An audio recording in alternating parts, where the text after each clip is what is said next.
ונתתי שלום בארץ, ושכבתם ואין מחריד.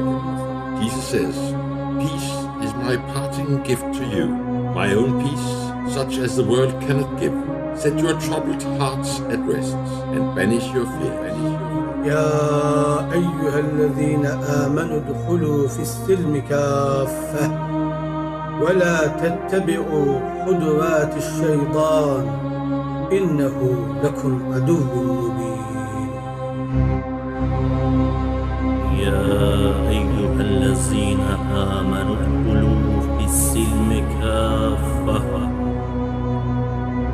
ولا تتبعوا خطوات الشيطان إنه لكم عدو مبين.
Ben Filistin'de Arabım, ben Bosna'da bir boşnağım, ben Çeçenya'da Kafkas'ım, duyun sesimi.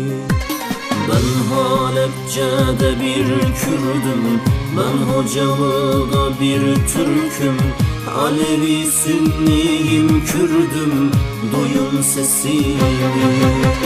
Kürt'te benim, Çerkez'de ben herkesim, herkeste ben, dünya ülkem, insanım ben, duyun sesimi.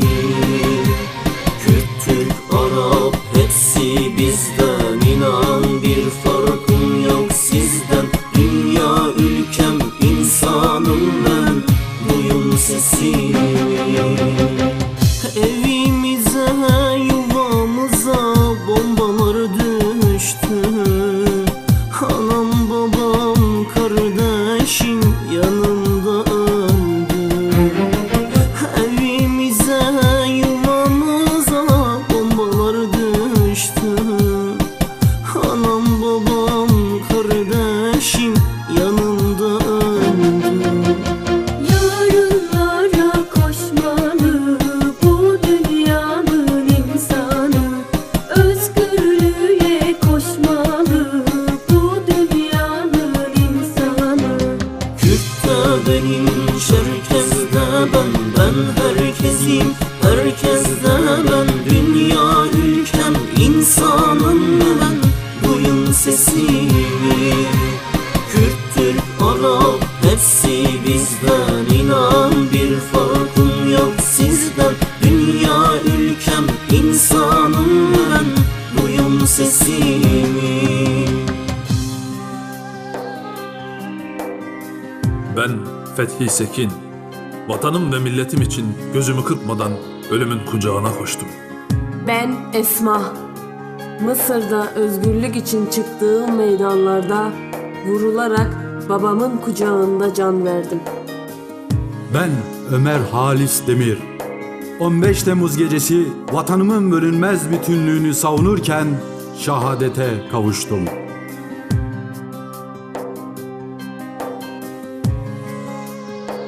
ונתתי שלום בארץ, ושכבתם ואין מחריד. Jesus says, "Peace is my parting words to you, my own peace such as the world cannot give. Put your troubled hearts at rest and banish your fears.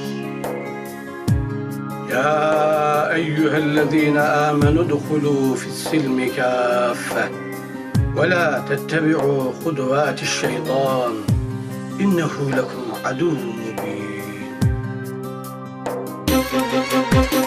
Kürt'te benim, Çerkez'de ben herkesim, herkeste ben. Dünya ülkem, insanım ben, duyun sesimi.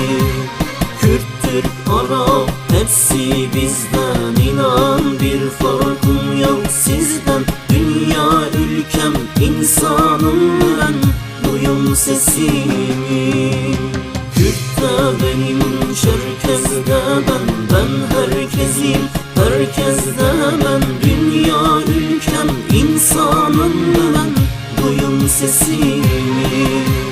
Kürt, Türk, Arap, hepsi bizden, inan bir farkım yok sizden. Dünya ülkem, insanım ben, duyun sesimi. Yarınlar için, yaşamak için, dünyadaki bütün insanları gökkuşağının renkleri altında barışa davet ediyoruz. We want peace in the world. Wir wünschen Frieden in der Welt. Vi ønsker fred i verden. بتمنى السلام بالدنيا. لهم دنیای هم عاشق دخوازم. Dünyada barış istiyorum.